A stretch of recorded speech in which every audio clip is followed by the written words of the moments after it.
majikan. Bentar, Ya, Mbak, tapi sudah tanda tangan kontrak ketiga. Bentar. Kita Woi, bentar. Pelan-pelan dulu. Jangan banter, jangan nyerocos dulu, Mbak. Pelan-pelan sebentar. Oke. Ini saya masukkan ke konten. Jadi itu penting. Jadi pelan-pelan biar yang lain juga bisa dapat pelajaran dari sampean. Oke, kita mulai. Bagaimana, Mbak? Bagaimana? Saya itu kan sudah kerja di rumah majikan ini 4 tahun. Finish ya, tanggal 26 ini finish yang 4 tahun. Nah, terus saya udah tanda tangan kontrak yang ketiga. Terus kalau majikan bilang udah tidak mempekerjakan saya, terus dia ngasih surat ke saya nggak sanggup membayar saya, itu apa saya harus nunggu visa di Indonesia untuk majikan baru? Enggak, berarti itu financial problem. Oh gitu ya, berarti saya bisa nunggu visa di Hong Kong ya? Bisa pakai banget. Oke. Kalau gitu nanti saya hubungi Mas Andro lagi ya, seperti itu aja. Saya cuma mau nanya gitu karena saya dapat info, nggak bisa nunggu visa di Hong Kong gitu loh. Bisa. Kalau itu kan masalahnya. Kalau bisa nunggu visa di Hong Kong. Yang penting nanti majikan saya.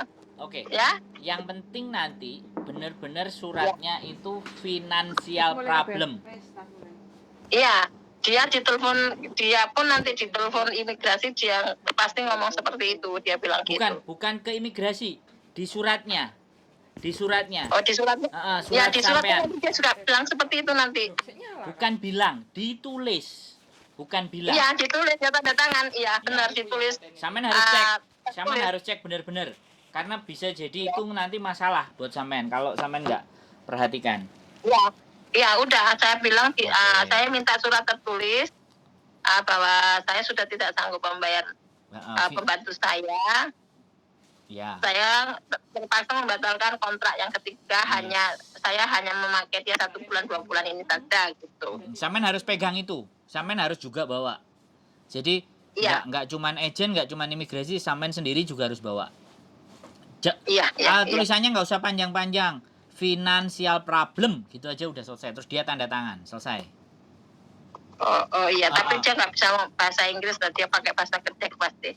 Ya, yang penting samen masih bahasa Gedek, samen bisa mengartikan bahwa kata-kata yang dia tulis itu masalah keuangan. Karena kan sekali lagi kita bukan suudon tapi kan kita mau menjaga diri kita gitu loh kan. Kita mau agar aman. Jadi samen buka HP samen Google Translate, artinya apa? Masalah keuangan. Oh, berarti beres. Jadi gitu.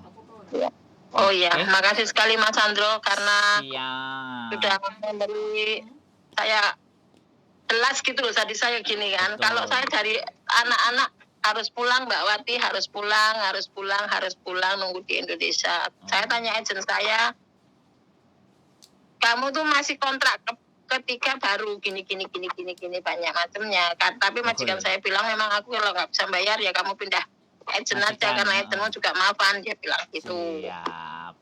Aman, samen masih bisa cari majikan lagi dan tunggu visa di Hong Kong. Yang penting kalau sudah dia bilang seperti itu, samen harus cepet-cepet biar nanti nggak sampai 2 minggu samen dapat majikan. Bisa dipahami nggak? Nanti takutnya kalau pas sampean dikeluarkan di hari hanya, terus sampean nggak prepare, dalam 2 minggu sampean milih-milih, terus nggak ketemu yang tepat, waktunya habis, nah itu jadi tetap pulang sampean. Nah, makanya kalau sampean sudah sebelum 2 minggu sampean keluar itu ternyata sampean sudah cari-cari dan sudah ada yang mau cimeng, maka sampean akan stay di boardingnya agent. Itu akan jauh lebih enak. Jadi bisa turun langsung pindah ke majikan baru. Begitu ceritanya Mbak E. Itu penting. Jadi penjelasannya Mas.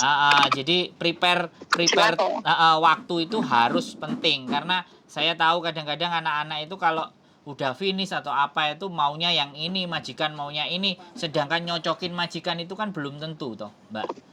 Iya, kita harus yang menyesuaikan diri sama majikan karena kita ikut orang ya kan. Nyari jodoh itu kan nggak angger dirabi ae kan, harus ngerti perangainya sembarang kalir macam-macam. Iya, namanya kita di Hong Kong harus Ya sama kayak negara beton, kita harus kuat seperti beton, seperti baja ya kan. Gitu aja lah Mas, karena saya udah lama di sini loh.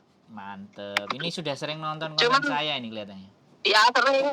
Saya sering sampai kejujuran Mas Andrunya nonton sayanya nggak tahu kemana gitu. Terima kasih. Sehat selalu pokoknya buat sampai. Iya. Oke, ada lagi yang ditanyakan? Cukup? Saya nanti kalau saya nanti jadi keluar, itu kalau saya bilang, kamu masih kerja di sini dulu, kamu baru cari, seperti itu dia bilang. Siap. Siap. Siap. Makasih ya Mas Andro, nanti pasti saya hubungin. Ya, nggak apa-apa. Sama siapapun nggak ada masalah. Yang penting sampean jelas, sampean ngerti, sampean paham, nggak bingung. Itu yang paling penting.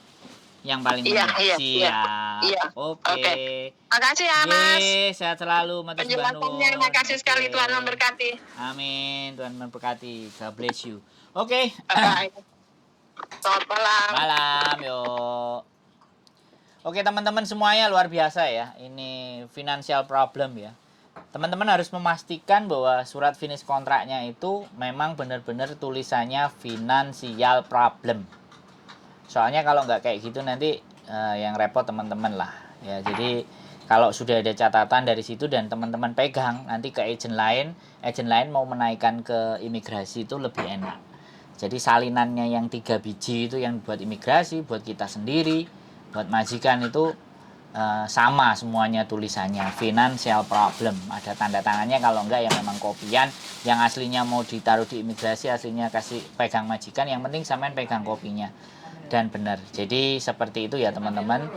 3 hal, sekali lagi saya menyampaikan ada 3 hal teman-teman masih bisa mencari majikan di Hong Kong. Yang pertama tadi financial problem, yang kedua relocation atau majikannya pindah ke luar negeri, yang terakhir adalah meninggal dunia yang tanda tangan.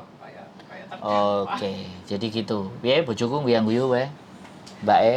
Oke, karena ini masalahnya majikan financial problem. Bangkrut. Jadi mungkin keuangannya tidak mencukupi untuk ambil CC kayak gitu kan.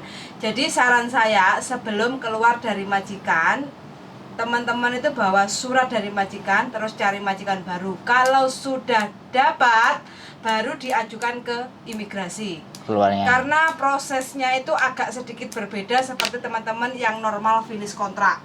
Kalau normal finish kontrak kan sudah jelas tanggal keluarnya, kayak gitu kan. Jadi tanda tangan, masuk konsulat, baru masuk ke imigrasi. Tapi kalau financial problem, teman-teman itu bisa cari majikan dulu dengan membawa surat dari majikan. Kalau sudah dapat majikan, agen akan membawa dokumen kita, surat keterangan dari majikan, terus dokumen majikan yang baru diajukan ke imigrasi. Karena imigrasi juga butuh proses waktu untuk ngecek apakah benar-benar majikan ini financial problem atau tidak, kayak gitu.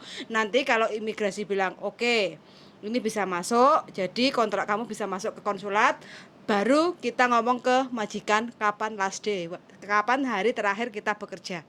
Aman, jadi nggak ada masalah. Jadi jangan tergiur atau percaya dengan omongan majikan, karena dari pengalaman banyak sekali teman-teman yang bilang karena majikannya financial problem, nggak cukup gaji pembantu kayak gitu kan. Nyatanya suratnya itu tulisannya beda.